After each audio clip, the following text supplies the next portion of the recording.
Once upon a time, in a calm, gated estate in the heart of Surulere, Lagos, where cars moved slowly, lawns were always trimmed, and every house looked like a slice of paradise, lived a woman named Morenike Adeyemi. Morenike was a well-known events planner. Her brand, Elegant Touch Events, had styled everything from governor's daughters' weddings to celebrity baby showers. But behind the sparkling Instagram feed and glamorous reputation, Morenike was a very tired mother. Her husband, Darior, worked offshore, so she was often alone with the children, 10-year-old Lara, 8-year-old Temi, and 5-year-old Dara. They were bright, playful, and full of questions, and they adored their mother. But balancing career and parenting was eating Morenike alive. Until Auntie Bisi came into their lives. Bisi Amole lived in House 14, a clean, well-painted duplex with purple flowers crawling around the gate. She was everything a neighbor should be. Soft-spoken, respectful, always neatly dressed in well-fitted Ankara gowns and lace wrappers, with a shiny low-cut hairdo. She was in her mid-40s, unmarried, and had lived in the estate for about 5 years. Most neighbors called her Mama Peace, because she kept to herself and never interfered in any wahala. The first time Morenike truly noticed her was when Dara, the youngest child, wandered off while Morenike was loading event materials into her car. She found Dara in Bisi's compound, laughing as Bisi handed her a plastic cup of Zobo. "Oh no, I'm so sorry," Morenike apologized. Bisi smiled warmly. "She's a sweet child. Don't worry, I just gave her something cool. The heat these days is terrible." From that moment, Bisi became the person Morenike turned to during emergencies. Need someone to wait for PHCN? Bisi. Need help picking Temi from the estate bus stop when stuck in traffic? Bisi. Soon, the children started spending more time at House 14. It began with short visits, 1 hour here, 2 hours there. Then, on a Friday night when Morenike had a huge wedding to coordinate in Lekki, she called Bisi. "Please, can they stay till Sunday morning? I'll be back by 11 a.m. latest. I'll send their clothes, pajamas, everything." Bisi agreed easily. When Morenike returned Sunday, the kids looked fine. Quiet, but fine. "They were angels," Bisi said with a smile. "I made a mala last night and we played Ludo. Dara cried a bit for you, but she slept beside me. No trouble." Morenike was grateful. She gave Bisi a small thank you envelope and promised to return the favor someday. The sleepovers became more frequent. The children stopped resisting. They even seemed to like going. But Lara, the eldest, had questions. She noticed how the red door beside Bisi's dining room was always locked, and how Bisi would sometimes talk to herself at night. Lara was the lightest sleeper. One night during their third sleepover, she woke up to a strange humming sound. It was 2:13 a.m. She peeked through the slightly open guest room door and saw Bisi kneeling on a mat before the red door, whispering in a language she didn't understand. There were no candles or crosses, just shadows. In the morning, she asked, "Auntie, who were you talking to last night?"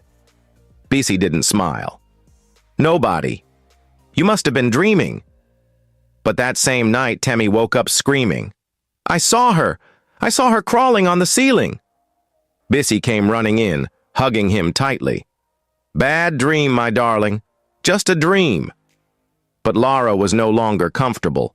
She wanted to go home. But her mom had traveled again, and Bisi said they would be staying for 2 more days.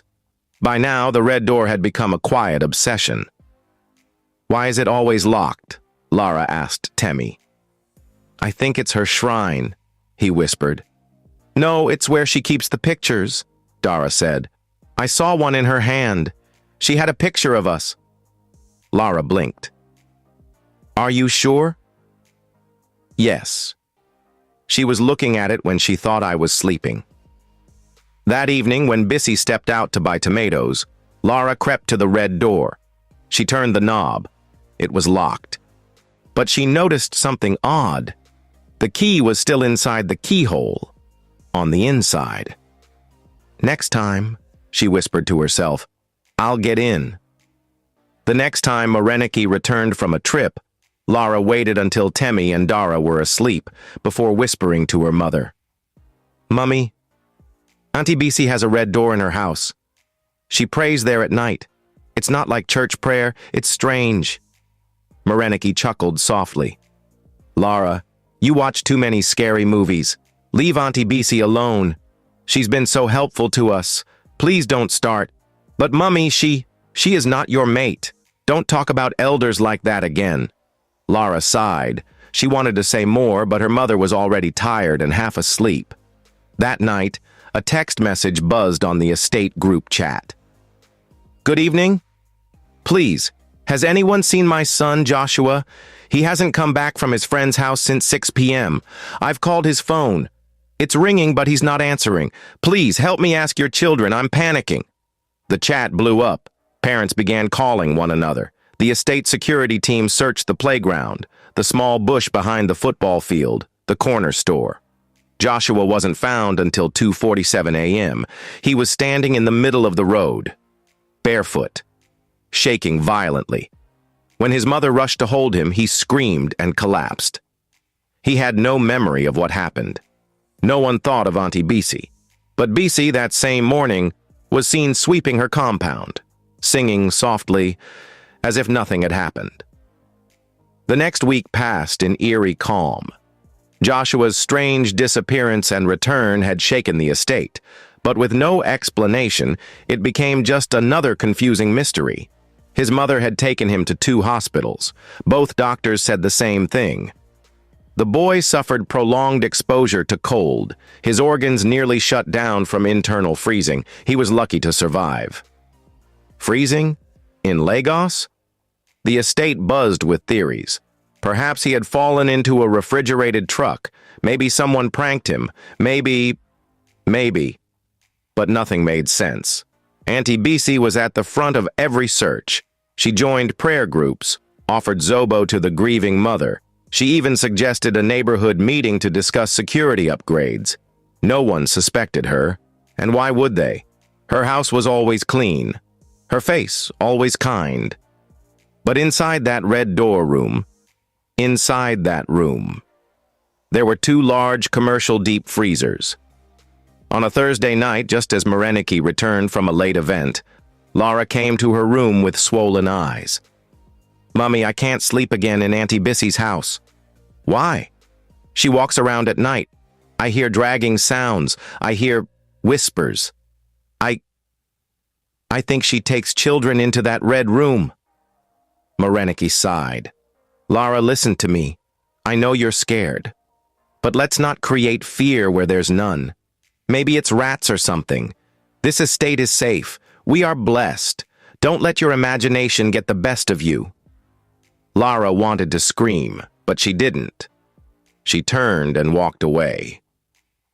That night, while the estate slept, Bisi rolled a small body wrapped in white cloth through the hallway. The child's eyes were frozen open, lips blue, skin pale.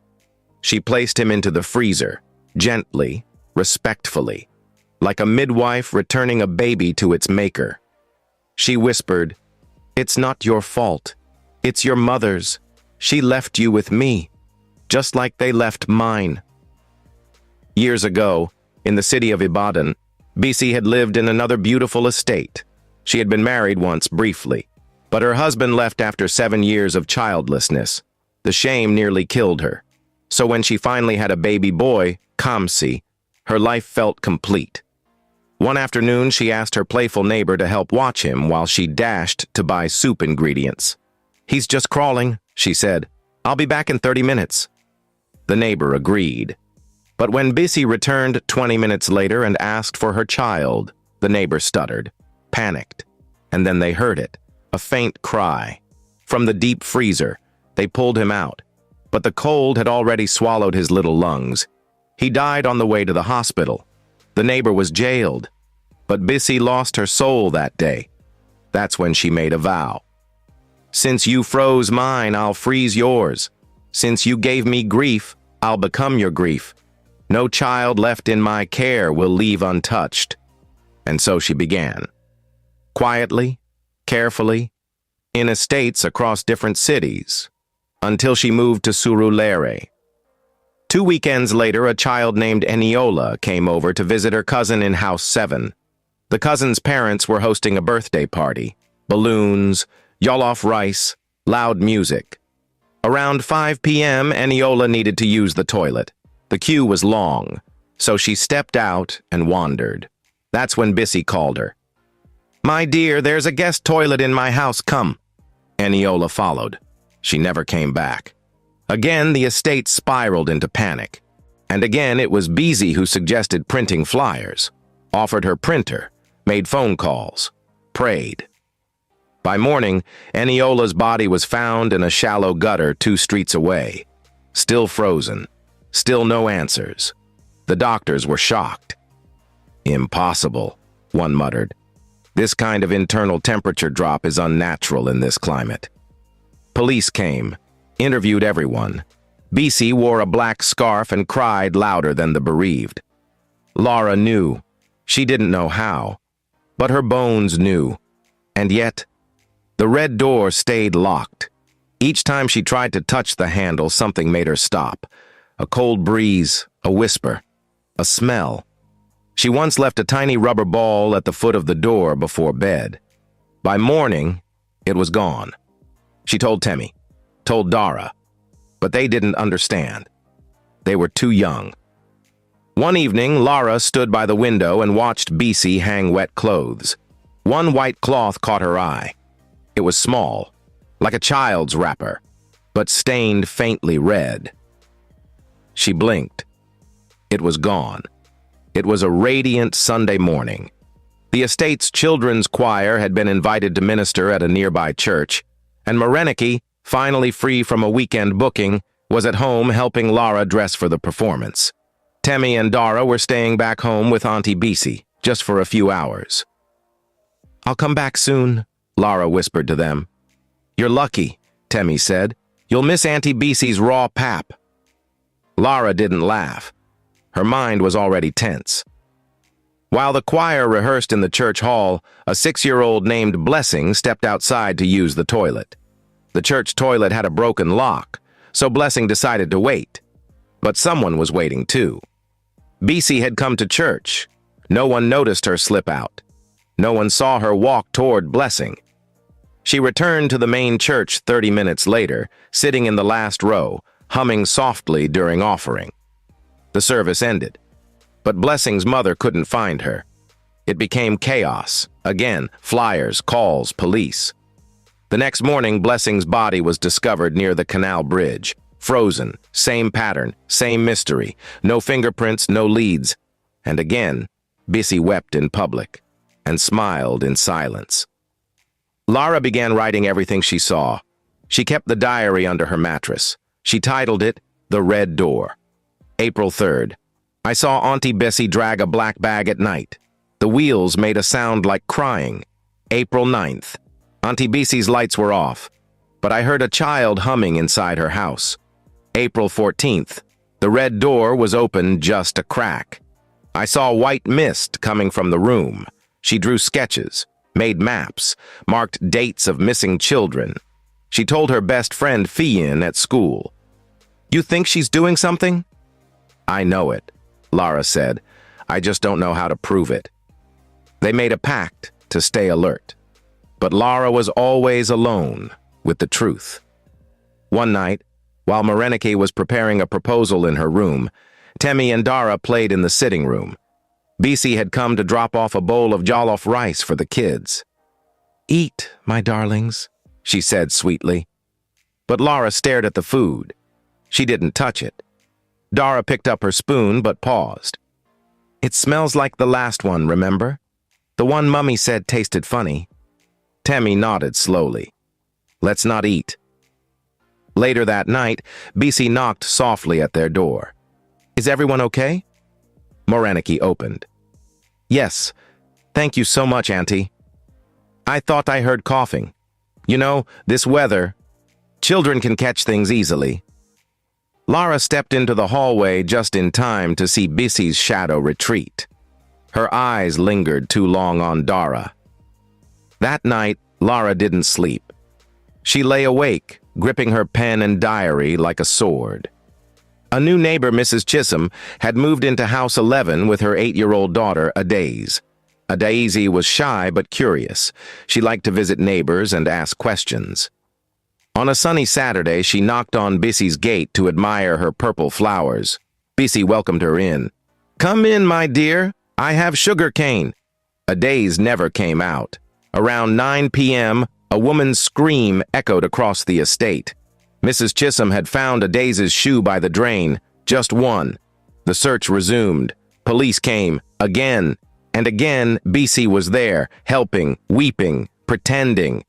The next day, Adaise's body was found in the back seat of an abandoned estate security car, frozen stiff. The doctor's reports had grown predictable. Death by exposure to sub-zero conditions, cause unknown. And the estate moved on. Lara started placing small objects around the red door anytime they go to stay at Auntie Bessie's. Marbles, pencil caps, a single coin. Every time, they disappeared. One day, she left a folded paper that read, "I know what you're doing." The next morning, her diary was gone. She screamed, tore the bed apart. Then she found it, on her reading table, opened, with one line written inside in red ink. "You're a clever girl, Lara, but not clever enough." She ran to her mom. But when she opened the book, the page was blank. Nothing, just blank. That night, Lara dreamt of deep freezers and eyes inside them. It was a quiet Tuesday evening. The sky had a strange color, orange, gray, and heavy with wind. Moreniki was in her room catching up on emails. Lara was reading. Temmie was drawing with crayons. Dara was gone. "Where's Dara?" Lara asked suddenly. Temmie looked up. "She was just here." Panic struck. They searched the house. No sign of her. Lara ran out barefoot into the compound. Bissy's gate was open. Without knocking, she barged in. "Dara!" she screamed. No response. She ran past the sitting room into the corridor. The red door stood still, slightly ajar. Just before she touched the knob, Dara emerged from the kitchen. Bissy followed closely behind, her smile tight. "She just wanted water. I told her to sit, but you know kids." Lara's heart raced. She took Dara's hand and led her out. That night, Dara wet the bed and murmured in her sleep, "It's cold in there. Mummy, it's so cold." The red door opened at exactly 2 a.m. every night. Inside, Auntie Bissy prepared. The room was cold, ice cold. The windows were sealed shut. The walls were lined with black velvet. In the center sat the 2 industrial freezers, humming low like beasts. One was full. The other waited. She had portraits hanging, children's faces. Some cheerful, some terrified, all gone. An altar sat beside the freezers. On it, a broken baby rattle, a burnt onesie, a name bracelet with the word Kamsi. She lit black candles, sat cross-legged. Then the ritual began. She opened the freezer slowly. The frost crawled across the floor. Inside lay the most recent child, pale, lips parted slightly as if whispering a goodbye. Bissy whispered, "Let this soul join mine. Let their pain reflect their parents' carelessness." She closed the lid, then began humming. Mr. OK from House 9 was a retired customs officer, sharp-eyed, observant. He had once seen Bissy dragging a large black nylon bag at 3 a.m. She told him it was waste for early morning disposal. But that night, he followed her. He saw her place the bag into a car he'd never seen before, a dusty green sedan with no plate number. The car drove off. Bissy walked back alone. The next day, he visited her. "You were working late last night," he said casually. Bessie smiled. "Just spring cleaning." OK nodded, but his eyes didn't. He went home and told his wife. The next morning, he didn't wake up. He was found in his chair. Heart attack, the doctors said. But his wife insisted. He wasn't sick. He was scared last night. He kept muttering, "We need to expose her." The matter ended there. The Red Room wasn't just a freezer chamber. It was a shrine. BC believed that with every child she returned, she was sending pain back into the world. She never buried them. She transported them late at night, through back roads, into old compounds where she left them. Some were found, some never were. Each time she completed a ritual, she added a bead to her anklet. It now held 11 beads, each bead a soul. She spoke to them at night, told them stories, laughed with them. She'd say, "Kamsi, do you like her voice?" She sang, "Twinkle, twinkle." Sometimes she wept, sometimes she smiled, but always she continued. Lara had reached her limit. She wrote a letter and placed it in her school bag, sealed in an envelope labeled, "Read this if anything happens to me." She installed a small mirror opposite the red door hallway when no one was watching. Each day, she adjusted the angle. Then one afternoon, she finally saw what no one had seen. The door opened by itself. Cold mist rolled out, and inside a small arm dangled out of the freezer. She ran, screamed, but by the time she brought her mom, the hallway was clean. Door shut, everything in place. Moreniki held her close. "You're scaring me, Lara. What's happening to you?" Lara cried. "I'm not crazy." "No, you're not," Bissy said softly, standing behind them. Lara could feel it. She was being watched, but that didn't stop her. Over the next 2 weeks, she began gathering her own evidence anytime their mom dropped them over, in secret. She borrowed Fien's old phone and used it to record sounds she heard at night. She took blurry pictures of the hallway outside the red door. She kept everything inside a zippered pencil case labeled "Schoolwork." One video recorded faint humming at 2 a.m. BC's voice, soft and eerie. Another captured a whispering voice that said, "You're mine now." She knew it wasn't enough, but she was getting close, too close, and Auntie BC noticed. That Saturday, Moreniki was home. She was making pancakes for the kids while replying emails. Lara, curious and determined, told her mum she wanted to go pick her drawing book from Auntie BC's house. "I left it in the last sleepover," she said casually. Moreniki nodded. "Be fast." Lara slipped out and walked toward House 14. The air was unusually quiet, the compound empty. The red door had always been locked, but today, it creaked open slightly. She stepped closer. The cold rolled out like a fog. Lara reached out, trembling, and slowly pushed the door. She stepped inside. Darkness. Then, a click. The door shut behind her. Before she could scream, a cloth wrapped around her mouth, hands tied, feet bound. She was thrown into the corner of the room, beside a chest freezer. Her heart pounded as Bissy stood above her in a black wrapper and white scarf. "You've been a very clever girl, Lara. Too clever." She knelt beside her, whispering, "But I don't rush my art. I take my time with special ones. You, my dear, will be my masterpiece." Lara shook violently, her eyes filled with tears. The cold bit into her skin. Back at home, 30 minutes passed, then 1 hour. Morenik frowned. She called Lara's phone. No answer. She walked to Bissy's house and knocked. Bissy opened, wiping her hands. "Ah, Morenik. Good afternoon." Lara came to get her book. "Is she here?" "No, she hasn't been here today. Maybe she went to a friend's place?" Moreniki's heart dropped. She searched the whole estate. No one had seen Lara. The group chat blew up again. "Please, my daughter is missing. Lara Adeyemi, 10 years old. She was last seen wearing a pink dress. Please help me." By evening, the estate was swarming with parents, torches, estate security, and eventually, the police. BC joined the search. She cried, She hugged Moreniki. She prayed aloud.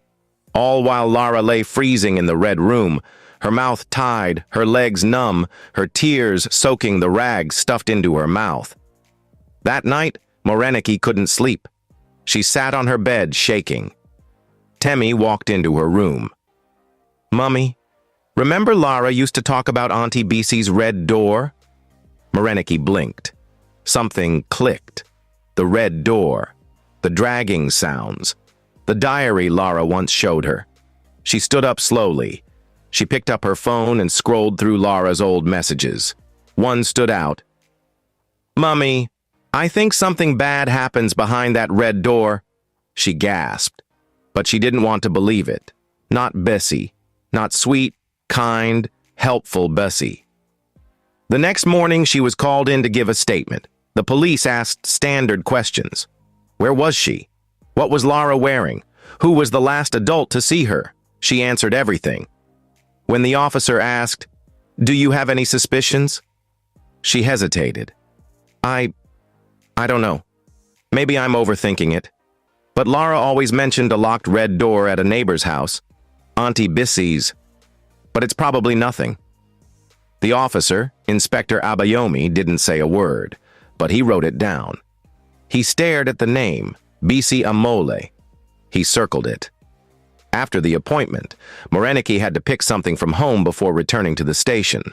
Temmie and Dara were restless. Bisi offered, "Let me hold them for you. You look tired. I'll keep them busy. I made pepper soup."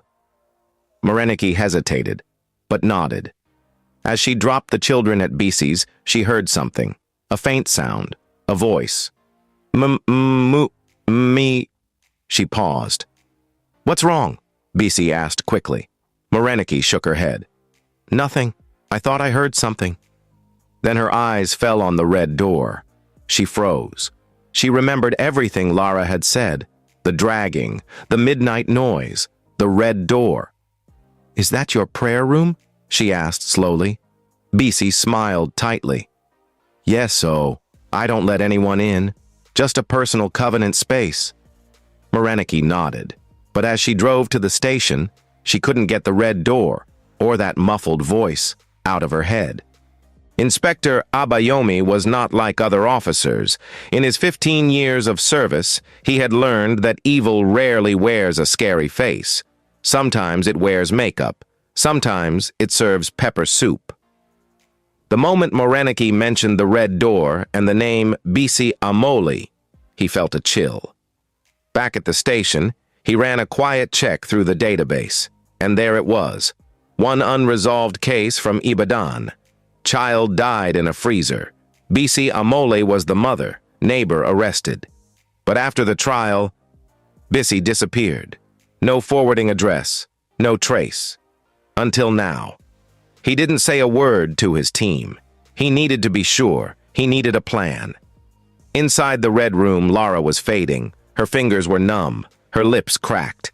But her mind kept whispering, "Don't give up." Each time Bisi entered, she'd whisper strange lullabies. Sometimes she spoke to someone who wasn't there. "Did you see how she watched the door, Kamsi?" she whispered. "She's dangerous, like the others, but don't worry, we'll freeze her soul, just like they froze yours." She placed a spoonful of cold pap in Lara's mouth. Lara gagged. "You'll be still soon," Bisi said softly. Then she turned toward the freezers. "We have to make space." Moreniki could no longer ignore it. The more she thought about the red door, the more her stomach twisted. She picked up her phone and called her husband, Dio. I think something's wrong. With Bisi. I don't know how to explain it." Dio's voice was sharp. "Take Temmie and Dara out of that house, right now." She dropped the call and ran like lightning. When she got to house 14, Bisi smiled. "Ah, welcome back. Come in, come in." "No, I just came to pick my children. We have to go somewhere." Bisi's face darkened for a split second, but then returned to calm. "Of course. Let me get their shoes." As Bisi disappeared inside, Moreniki looked at the red door again. She stepped closer. This time, She touched the handle. It was cold. Too cold. Bisi returned. "Let me walk you out." That evening, Inspector Abayomi arrived at the estate. He wore plain clothes. He didn't knock on Bessie's gate. He watched from the opposite side of the street. He watched as she swept the compound. Watched as she greeted neighbors with her usual grace. But then he noticed something. A faint fog near the side window. A kind of condensation, as if the room inside was freezing cold. He took note. He walked around the block and asked one of the estate security men, "Has anyone ever been inside her house?" The man laughed. "Nobody. She doesn't allow it." "Not even house help?" "Never had one." Only her neighbor's Inspector Abayomi nodded. "Thank you." That night, Moreniki had a dream. She saw Lara standing barefoot, shivering. "Mummy," she whispered, "I'm still here. Please come." She woke up sweating. It was 3:13 a.m. She dressed quickly, drove out, straight to the police station. "I know where she is," she said breathlessly. Abayomi stood. "Say that again." "Bisi's house. That red door. I don't care if I sound mad. I heard my child." Abayomi didn't laugh. Instead, he picked up his radio. "Unit 17, move to House 14, Emerald Estate.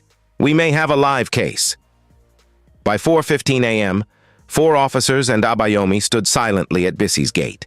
They knocked. No response. Then they heard it. A faint cry. "Mom!" Abayomi drew his weapon. "Break it!" The gate fell open. The officers stormed in. They found Bisi in the sitting room, dressed in white, kneeling, eyes closed. "Where is the girl?" Abayomi barked. She smiled. "Too late." He pushed past her, straight to the red door. It was locked. He kicked it. Once, twice. Boom! The door crashed open. Fog rolled out like death. Inside, they found Lara, tied, pale, trembling, but alive. Abayomi shouted, "Get the blankets! Get her out!" Moreniki arrived just as they were wheeling Lara into the ambulance. She screamed her daughter's name. Lara's eyes fluttered open. "Mummy!" And then she passed out. The hospital room was too white, too quiet. Machines beeped.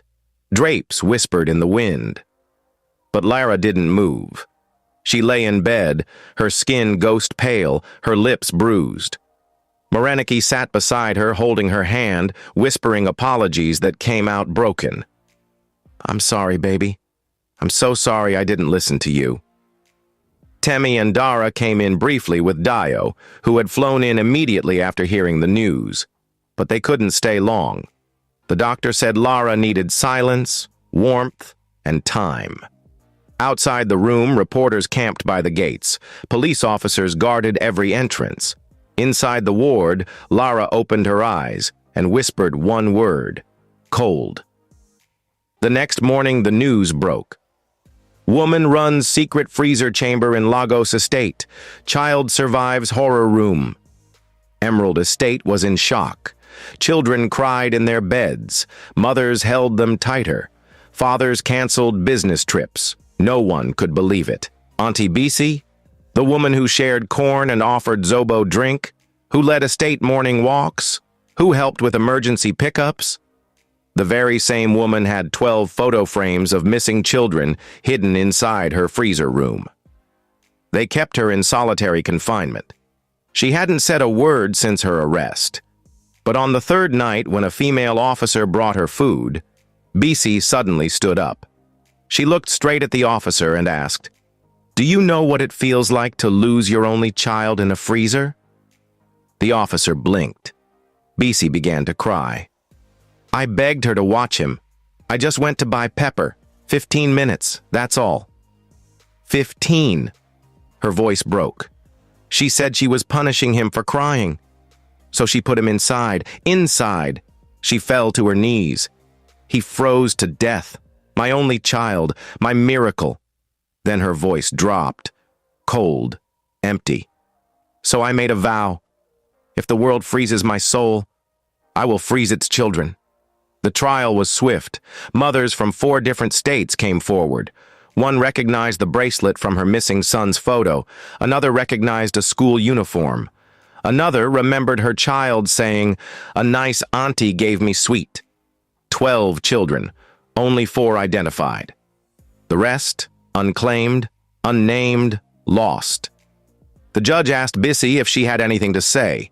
She simply whispered, "They shouldn't have trusted me." The courtroom fell silent.